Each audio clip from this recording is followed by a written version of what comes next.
आज हम समझेंगे कि कुंडली में सूर्य 11th हाउस में हो तो उसका आपके income, financial gains, social network, friendships, Elder siblings और डिजायर्स की फुलफिलमेंट पर क्या प्रभाव पड़ सकता है। नमस्कार, मैं हूं शिप्रा और स्वागत है आपका हमारे चैनल एस्ट्रो शिप्रा माथुर पर। सूर्य के 11th हाउस में होने पर leadership roles, executive positions, government related work, promotions या पब्लिक रिकॉग्निशन के थ्रू इनकम और फाइनेंशियल गेन्स की अपॉर्चुनिटीज मिल सकते हैं। इंडिपेंडेंट बिजनेस, कॉरपोरेट लीडरशिप और लार्ज स्केल वेंचर्स में भी अपॉर्चुनिटीज मिल सकती है, खासकर जब पर्सनल ब्रांड, अथॉरिटी या लीडरशिप एबिलिटीज इनकम जनरेट करने में इंपॉर्टेंट रोल प्ले करें। 11th हाउस एक उपचय हाउस है, इसलिए टाइम के साथ इनकम और अर्निंग कैपेसिटी ग्रेजुअली स्ट्रांगर हो सकती है। एक्सपीरियंस और कंसिस्टेंट एफर्ट्स के थ्रू फाइनेंशियल गेन्स में भी ग्रोथ डेवलप हो सकती है। Influential friends, high status associates या पावरफुल मेंटोर्स के थ्रू भी फाइनेंशियल अपॉर्चुनिटीज, करियर ग्रोथ या बेनिफिशियल कनेक्शंस मिल सकते हैं। हालांकि कुछ सिचुएशंस में इनकम या प्रॉफिट्स एक्सपेक्टेड टाइम से लेट मिल सकते हैं और हार्ड वर्क के कंपैरिजन में फाइनेंशियल रिटर्न्स कम हो सकते हैं। इनकम में अप्स एंड डाउन्स देखने को मिल सकते हैं, इसलिए फाइनेंशियल ग्रोथ हमेशा स्टेबल या प्रिडिक्टेबल नहीं हो सकती। कुछ सिचुएशंस में friends, professional networks, large organisations या इन्फ्लुएंशियल पीपल के थ्रू मिलने वाले गेन्स में ईगो क्लैशेस या वर्क प्लेस पॉलिटिक्स की वजह से ऑब्स्टिकल्स आ सकते हैं। सूर्य के 11th हाउस में होने पर हाई स्टेटस, सक्सेसफुल, एम्बिशियस या इन्फ्लुएंशियल पोजीशंस पर काम करने वाले लोगों के साथ फ्रेंडशिप्स और प्रोफेशनल कनेक्शंस डेवलप हो सकते हैं।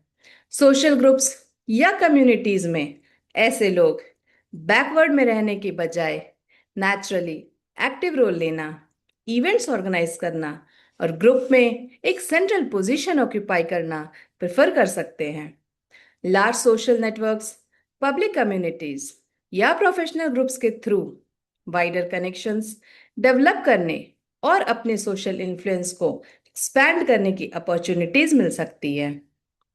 सपोर्टिव फ्रेंडशिप्स और social networks long term goals और करियर एम्बिशंस को अचीव करने में भी हेल्प कर सकते हैं। एम्बिशियस और एंटरप्राइजिंग फ्रेंड्स के साथ एसोसिएशन से खुद भी हायर गोल्स सेट करने और अपने स्टैंडर्ड्स इंप्रूव करने की मोटिवेशन मिल सकती है।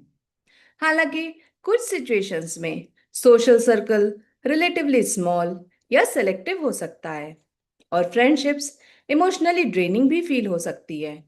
कभी-कभी ग्रुप में फिट होना या वैलिडेशन पाने की स्ट्रांग डिजायर हो सकती है, जबकि प्राइड, ईगो क्लैशेस या रिसेंटमेंट की वजह से सोशल इंटरैक्शंस से डिस्टेंस भी क्रिएट हो सकता है। कुछ फ्रेंडशिप्स या सोशल कनेक्शंस सुपरफिशियल या ट्रांजैक्शनल फील हो सकते हैं, जहां स्टेटस और अपीयरेंसेस जेन्युइन वार्मथ या म्यूचुअल अंडरस्टैंडिंग से ज्यादा इंपॉर्टेंट लग सकते हैं। कभी-कभी ग्रुप के बीच रहने के बावजूद लोनलीनेस या आइसोलेशन फील हो सकता है और ग्रुप प्रोजेक्ट्स, सोशल ऑर्गेनाइजेशंस या नेटवर्क से एक्सपेक्टेड सपोर्ट, कोलैबोरेशन या नेटवर्किंग बेनिफिट्स ना मिलने की वजह से डिसअपॉइंटमेंट भी हो सकता है।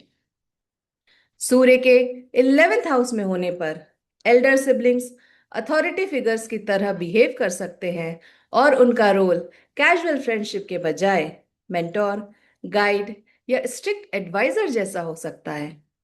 ऐसे एल्डर सिबलिंग्स एम्बिशियस, कॉन्फिडेंट और अपने गोल्स को लेकर फोकस्ड हो सकते हैं। उन्हें अपने सोशल या प्रोफेशनल सर्कल्स में रिकॉग्निशन, रिस्पेक्ट या एक स्ट्रांग पोजीशन भी मिल सकती है। हालांकि कुछ सिचुएशंस में एल्डर सिबलिंग्स के नेचर में रिजिडिटी, प्राइड या डोमिनेंस की टेंडेंसी हो सकती है, जिसकी वजह से उनके साथ फ्रिक्शन या कम्युनिकेशन में कोल्डनेस देखने को मिल सकती है। कुछ सिचुएशंस में एल्डर सिबलिंग्स के साथ फिजिकल या इमोशनल डिस्टेंस भी देखने को मिल सकती है। उनके करियर, हेल्थ, प्रोफेशनल स्टेबिलिटी या सोशल पोजीशन से जुड़े चैलेंजेस भी सामने आ सकते हैं। डिफिकल्ट सिचुएशंस में एल्डर सिबलिंग्स की तरफ से एक्सपेक्टेड गाइडेंस, मेंटोरशिप या प्रैक्टिकल सपोर्ट कम मिल सकता है। सूर्य के 11th हाउस में होने पर डिजायर्स जनरली हाई लेवल हो सकती है।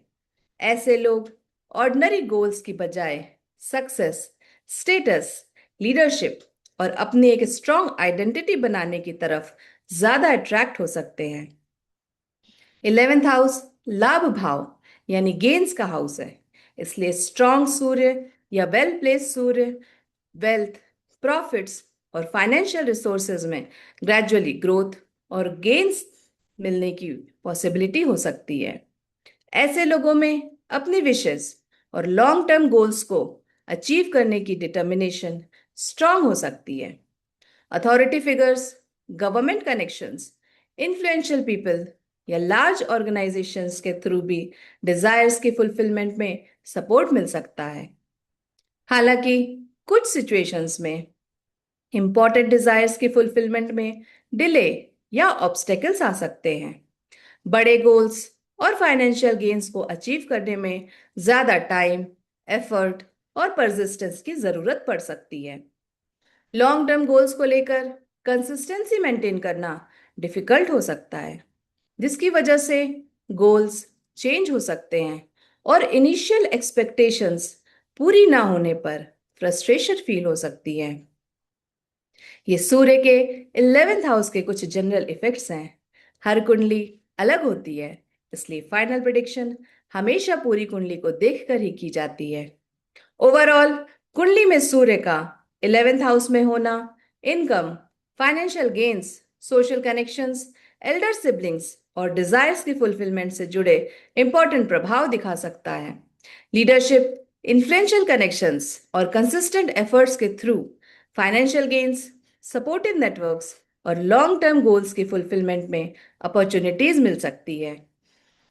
कुछ सिचुएशंस में इनकम में फ्लक्चुएशंस, गेन्स में डिलेज, फ्रेंडशिप्स या एल्डर सिबलिंग्स के साथ डिफरेंसेस और डिजायर्स की फुलफिलमेंट में ऑब्स्टेकल्स भी सामने आ सकते हैं। लेकिन इन्हीं सिचुएशंस के थ्रू फाइनेंशियल प्लानिंग, रिलेशनशिप्स में बैलेंस और अपने लॉन्ग टर्म गोल को लेकर ग्रेटर क्लैरिटी डेवलप हो सकती है।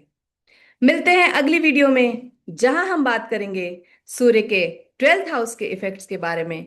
तब तक के लिए राधे राधे।